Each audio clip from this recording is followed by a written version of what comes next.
What's up, guys? It's Rowan and Terry from ArtofSmartTV, bringing you another episode of the HSC Economics Review. Now, this is a video that we have been getting so many requests for. We've been getting comments all over the YouTube channel, emails, Facebook messages, and it is our annual HSC Economics HSC exam predictions episode. And so in this episode, what Terry and I are going to do is we're going to run through what our predictions are for the short answer questions and the essays as topics in this year's upcoming HSC Economic exam, which is 2020. Now, as a quick bit of context here, because you might be wondering, well, why on earth should I listen to these two guys and their predictions for these exams? I just want to quickly run through our track record. So last year, we successfully predicted 2 out of the 4 essay topics. We almost got 3 out of the 4. We were so close. And we got 2 out of the 4 short answer topics across the entire exam. We picked 5 out of the 8 topics successfully. And if we go back over our prior history, 2018 was the same. 5 out of 8 topics successfully, 2 out of 4 essays. 2017, we got 1 out of 4 essays and we got 4 out of 8 topics successful. 2016, we got 3 out of 4 essays and 2 out of 4 short answers. The point being is that almost over the last 10 years, we've basically had a hit rate of predicting at least 2 out of the 4 essays. And you only have to write 2. Exactly. Okay. So pretty good odds. Let's hope we can keep it up this year. Now, Terry, we're going to dive in as short answers first and then look at essays. But before we dive in, really quickly, why was this year, I think, maybe more challenging than it's been to come up with these predictions? More challenging? Well, what's been going on that's maybe made it a little tricky? Well, just the fact that so much has happened, right? So, usually when we sit down and do these predictions, we like to look at what's been going on around the world, what's been a significant event. We also like to look at, some of the other papers that have been written and see what they like to ask. What the patterns are. Yeah. Okay, we just look at past years. So we look at, really the last 15 years worth of exams and start to see, well, where are the patterns? And so, I think the reason I found it maybe you didn't find it challenging, it was just me, was because, one, there has been a trend in questions over the last couple of years. Because this syllabus has been around for a long time, the questions are now starting to combine more topics together than they have in the past, right? In the past, they were more singular, a little easier to predict, where now they're combining them, which has made it a little more complex. And then, yes, on top of it, we've then had a lot going on this year, which means that, there's been a lot of possible combinations that we could see that we potentially haven't ever seen before as well. That's right, definitely. So let's dive in. With that said, let's look at our short answer predictions. What's the first one for the topics that we've thought is a possibility? Microeconomic reform, basically. It's pretty much always in every paper as a short answer or an essay. Last year it was an essay, so we're thinking, there's probably not a good chance that they're going to ask it 2 years in a row, because, when we get to our essays, there's obviously other things which we think they will. Mm-hmm. So I think it's pretty safe. Definitely. Look, and I agree. I think, the Catholic and Independent 2020 papers also had put micro as part of a short answer. And look, I think where we may see a little tweak on it is they may integrate it with a little bit of enviro. Okay, that's just a little question. Enviro, and we'll talk about this a little later, enviro may even be a short answer question on its own right. Mm-hmm. We're not that confident about that. But there is a little possibility that, environmental policy is often microeconomic. And so there may be an expectation of one of the questions in that short answer touching upon that. So don't ignore enviro at the same time when you're doing a bit of micro revision. So good. That's the first one. What's the second one, Terry, that we think? Income distribution. Well, if you watch our other videos, we've been talking about the impacts of the fiscal policy and the budget. There are some very key questions raised about income distribution. And it's always, a good one just to ask in short answers because they can get you to draw Lorenz curves and do these calculations of Gini coefficients and stuff like that. So, we think it's going to be And I think what's interesting is it didn't appear in the Catholic or Independent papers this year. So, it's where we disagree with, their attempts to potentially predict. Now, I think what's important here is that it's not just an issue that's topical this year because of COVID. It was topical last year as well because of the tax cuts that the government made as part of fiscal policy. They were quite, at the time, relatively, it was the most controversial part of the budget. So I think there's really a sense that it's been an issue for some time. Now, the Catholic and Independent papers actually tested it this year in essays. So it wasn't in shorts, but it was in essays. So they do think it's been an issue as well. Terry and I feel, yes, more likely shorts. And the reason for that is it was an essay in 2019. So it's an ongoing important issue, but it was just tested as an essay last year. Don't think they're going to redo it again. And I think people smash that through the pipe. So usually if people do an essay well, they tend to leave it. It's only when they don't do it so well that they bring it back. And it was also an essay in 2018 actually, but as part of a couple of other objectives. So that's why we both think it's just so unlikely they're going to do 2018 part of it, then do 2019, and then roll over and do 2020, right? 3 years in a row almost is unheard of in the patterns of past questions. It was last a short answer in 2017, didn't appear in 2016 or 15 before being in 2014. So there's a little bit of a pattern there almost. Every 3 years as a short answer. This is the year, right? 2020 wasn't in there since 2017. So that's the second one. What's the third topic, Terry, that we think? So we've just got balance of payments / external stability. This was an essay question 2 years ago, I think. Yeah, it was an essay question 2 years ago. But it's actually been an essay question in both the Catholic and Independent papers as a short answer. Mm-hmm. So we're feeling that, they obviously are onto something. Given the fact that we have had a current account surplus, it would lead to a very, very interesting take on this. Because you could create interesting comparisons, right? And I don't think it'd be fair to do it as an essay per se, because, when they do essays, they do want to, give students of all abilities an opportunity, right? Yeah, to answer exactly. it. But I think it makes a lot more sense as a short. Yeah. And I think from a pattern point of view, it was, if we look at it right, it was last a short answer in 2017. It was then in 2014 and then in 2013. So it's been pretty undertested from a short answer perspective. And if there's any a time where it's been more topical, it's been this year and, the end of last year. So, I think we're very much in agreement also with the Catholic and Independent papers on that one as well. Final, we have a possible with the environment later on, but what's the other one that we're fairly confident about here for our short answers? Well, just international organisations, again, undertested, and also something's happened with them this year. So they've actually done something. I think clearly they've had a much more important role this year than in the past. It's also perhaps one of, I would say, the most undertested parts of the course, partly because they weren't really doing a whole lot, and so it was hard to really dive in. They were an essay in 2015 and an essay in 2008. That's it. They haven't been a short answer almost ever, which maybe makes it a risky pick on our part to say that it's going to appear as a short answer. But at the same time, it's also the less likely it's been, the more probable it becomes. Yeah. And also, I think it's just with the way the pattern's been going, they typically go one topic per short answer. So 4 topics, 4 short answers, 1 per topic. So, that just fills us out. That's right. Because if we look at it, micro topic 4, income distribution topic 3, BOP topic 2, international logs topic 1. And so what Terry and I did was we looked at topic 1 and went, what else? Yeah, and that was pretty much would they do based on what we think the rest of the paper's going to have. And it was sort of like the last thing left standing as a result. Now, I had a possible enviro, in the mix, as like an extra maybe short answer. And the reason I thought that was, bushfires, at the end of the year, start of this year, before COVID hit, the environment was the number one issue, in the media. It was huge as a result of the bushfires. It's appeared in the Independent 2020 paper as a short answer as well. It didn't appear in the Catholic, but the Independent did pick it for trials. I think additionally, it was a short answer in 2019. So that's why I'm a little like, don't know if we're going to really see it again, because it was a short answer last year, which is why I think maybe it might appear as like a connection with the micro, right? And they might integrate a question there just to get it a little bit in. It has featured in every single exam since 2013, environment, in some way, in shorts or essays.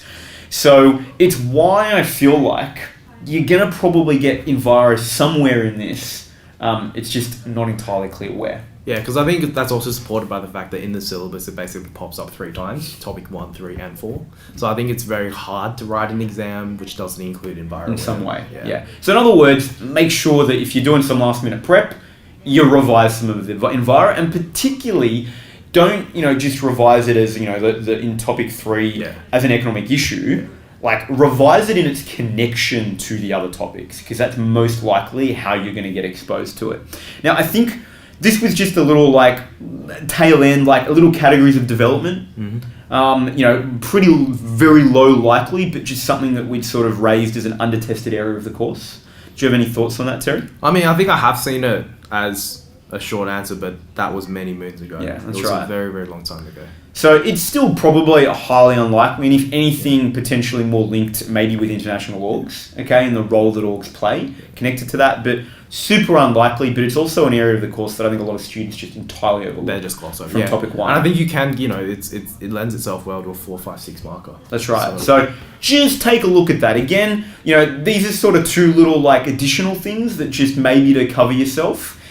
We'd recommend. Now let's dive into the essays. I mean, I think this is where a lot of students really want to prep for. What do we have for your number? We've got obviously essays 1 and 25 and 26, 27, 28. What are we picking for the first 2? So it's just important to just remember, if you forgot from your trials, that the 25 and 26, these essays have stimulus material with them. So I think the reason why we've put these essays here is because, it definitely makes a lot of sense to have some data, to have some speeches, have some quotes, have some expert analysis here. So the first one that we've got here is just fiscal policy, but not just fiscal policy on its own. Yeah, so we're going out on a limb, right? Yeah. In the sense that this is where we were getting it at the start. It's harder to predict, and we're trying to really need to think about the combinations. We think it'll be fiscal policy, getting you to explore its impact and effectiveness in grappling with full employment in the labour market. So not just full employment on its own, but there's particularly with what we've seen this year, fiscal policy is playing a much greater role in a labour market.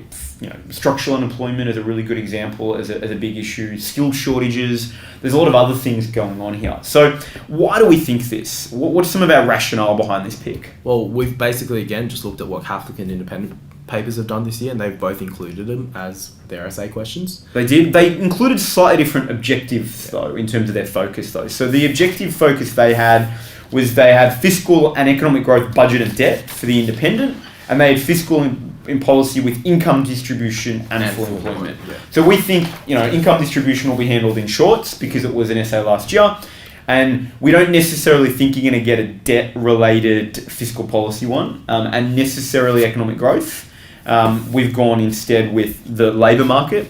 Now, why do we think labour market? Why are we saying fiscal with employment and labour market? What's the rationale? Okay, well, as you were saying before, right, a lot of the fiscal policy measures that have been introduced to combat COVID-19 have been very much labour focused. We've talked about JobKeeper, the job maker that was announced last night, but then also just because it's been a persistent issue for us over time, a low wage growth, for example. And so we really think, there's a lot of space here to combine the two. That's right. It's a very natural marriage, in my opinion. And I think the one little question that I had on this was that, fiscal, there's usually every year over the course of, the last 15 years, there's essentially a macro policy question that's guaranteed. You're going to get. So, that it's either a broad macro or it's a fiscal or monetary, as a specific. Now, last year there was a specific fiscal policy question. Usually the pattern isn't always that you then see another specific fiscal policy the year after, but I think given everything that's been happening, I think there will be. Yeah. I think there's definitely a high probability. Now, what's the second question that we think is going to appear? So, as you were saying, we're going to go fiscal first, and then we're going to go monetary second. So we're going to go with monetary policy, but again, we're going to just think carefully about the objectives here. Since we're going with employment being covered in fiscal, we're going to go with the other objectives here: economic growth and inflation with monetary policy. Which is, sort of similar to, really, it's interesting to note because the Catholic paper had monetary policy and full employment and inflation.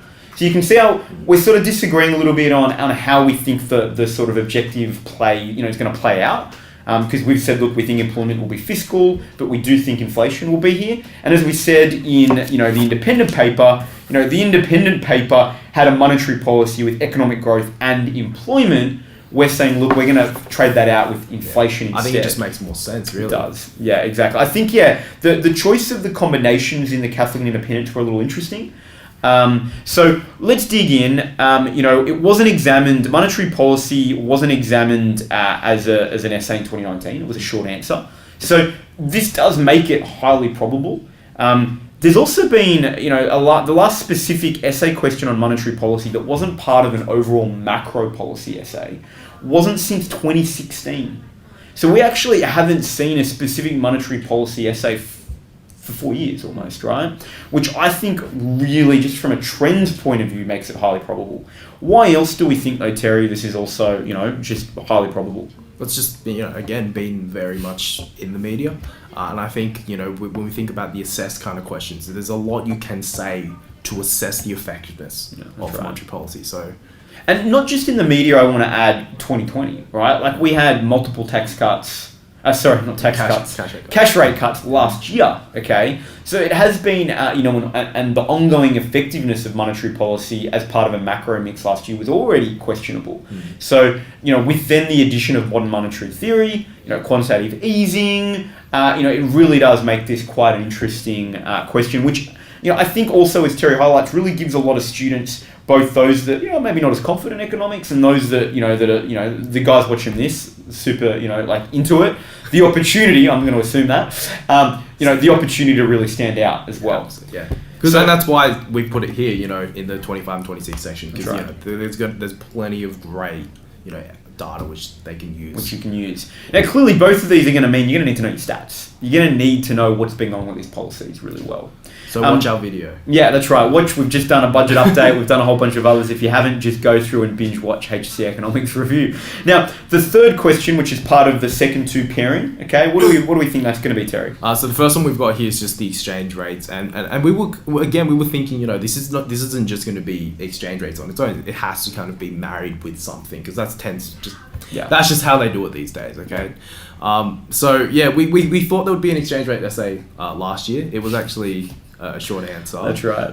But this year, given the fact that we had that really flash kind of depreciation in March, and obviously because the exam is finalised by April, May, we think pretty good timing. Yeah, pretty good timing. No, I think we thought the reason we thought it was going to be last year was when we looked at all the data, it had been a short answer in 2016 and 2018. Which is why we thought it might appear as an essay last year. It was another short answer in 2019. So it's why we think there's no way we're going to see another short answer exchange rates this year. It's been there too much. It hasn't been an essay since 2013. It's super under-tested as an essay. And both the Catholic and independent papers this year for the trials had an exchange rate essay as well. Now, they paired it with slightly different focuses, but one of them, in particular, I think it was the Catholic paper, paired it with trade, and we actually thought that was a pretty good pick, given what's been happening with trade for Australia. Both the sort of ongoing relationship with China, trade wars playing out. We think that and what's been happening as a result with the current account surplus and so forth as well. That there's potentially a connection here with trade. Anything to add on this, Terry? Well, I think if it's. We probably could have linked it with the balance of payments as well, but obviously we put that in the short answers instead. So, it could potentially be those two just being switched out. That's right. But I think definitely it's as part of But given it's been a short answer in the prior years, I really wonder, So I think you're right. I think what you should be doing if you're prepping to cover your bases, is do exchange rates, but make sure you understand its implications for the balance of payments. Absolutely. And that'll cover yourself really well. Now, the final essay in the four, and then we've got another possible, that's there. What's the final one that we picked? Just a case study, because we haven't seen it for 3 years. And we went back, did some hunting through the data, 2009, 2012, 2014, 2017. Now, if I can count by 3 correctly, that says 2020 we're due for a globalisation case study. And what I think is interesting is I feel that schools really under-focused on the case study this year. At least the experience I had in supporting students, I saw that it was something that I guess depends on the sequence schools took. It was something that I found a lot of schools just push to like a teach yourself, right? Which is interesting, and I can sort of see, like in some respects, there's been a feeling that the case studies had less relevance over the last couple of years. But I think this last year has really like brought that back into clarity, right? I mean, we've obviously had so much going on with globalisation. We've had main impacts on economies as a result of COVID as well. I'm sort of, if it's not a pure case study, I think it's going to be globalisation, and you would be then using your case study as evidence, maybe as well with the Australian economy. That's maybe, I think, where it could go if it's not a pure case study response. Anything to add on that, Terry? I was just going to say, the school I work at, we also had a case study essay in our trial. Ooh, okay, there we go. A little, so interesting. Now, in saying that, neither the Catholic paper or the Independent did. Okay, so that's why I was getting it. I've sort of seen. My sense has been it's maybe been slightly less of a focus still, but I think that could just be, the fact that people haven't realised, well, hey, there's maybe a pattern going on here. Oh, no, I think I understand why for the Catholic independents, because it's a pain for them to write a marking criteria for it. Because of course, all the different countries. Because they've got to sell those papers to it. That's right, of course. So good. Now, final, I love that. So, not cynical, but practical. I mean, keep it reality, keep right? It real. The final other possible. What's the final possible that we said? Maybe. Well, I mean, we labour market as a standalone. I know we did link it in with our fiscal policy prediction, but potentially it could also just be a standalone. If we get that fiscal pairing wrong. Now, I think what that highlights though is if we're saying fiscal policy labour market, just do the labour market, like revise labour market. It's going to be there anyway, whether or not. Oh yeah, because I was just going to say, if we do get that pairing wrong, then I think it probably will end up being, fiscal policy growth or something. Something very accessible for students. But, otherwise, just like as Rowan said, revise labour markets, because, so much of what you would do for labour markets this year essentially overlaps with fiscal policy. That's right, exactly. Now, the other reason I'd highlight this is it was last an essay in 2017 and then 2014. It's not quite got this, it's a 3-year frequency, but we've got slightly less data points to back that up than we had for the globalisation case study. So there is a little bit of a 3-year frequency, and there's been so much going on in the labour market, not just this year, right? Again, yes, there's been a lot this year, but last year there was a lot with low wage growth being the huge issue that the monetary policy and the governor was talking about. So there was a big issue still in the labour market last year before we even got to this year, which is why we think, it's going to be an important feature in some way in this exam. And I think labour market itself is usually quite easy to mark. So just thinking about it from an exam design point of view, it's usually quite narrow in focus, right? Because there's not a lot of scope. You just got to talk about labour market policies, and generally most of them, are going to impact unemployment in some way, structural unemployment, frictional unemployment, some way. And so I think it's definitely a very attractive choice from a marking point of view to include that in there. Awesome. So guys, there you have it. They are our predictions for 2020. If you agree, let us know in the comments below. If you disagree, you think we've missed something, that we've just made a really bad call, or there's a really important topic that you think actually is going to be in, and you've got some analysis that you'd love to share, let us know. We'd love to hear. Pop it in the comments below. Otherwise, all the best for HSC 2020. We hope you do incredibly well for your HSC Economics exam, and we hope we get the predictions right. And thank you for coming on this ride with us. Yep, that's right. Awesome, guys. See ya. See ya.